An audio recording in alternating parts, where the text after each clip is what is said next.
ये एक साइल का सवाल है कि नबी करीम सल्लल्लाहु अलैहि वसल्लम को मेराज कब हुआ।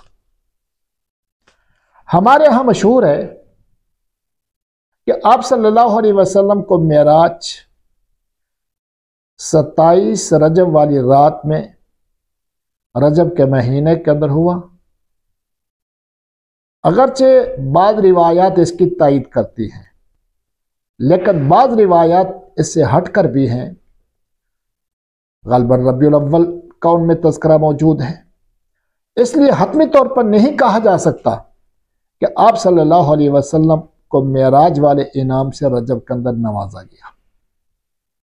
हाँ, ये बात काफ़ी हद तक यकीनी है कि नबी करीम सल्लल्लाहु अलैहि वसल्लम को मेराज हिजरत से 3 साल पहले करवाया गया और रात के एक हिस्से में कराया गया, जिसको खुद अल्लाह रब्बुल इज़्ज़त ने कुरान पाक सूरह बनी इसराइल की पहली आयत मुबारक में जिक्र फरमाया है।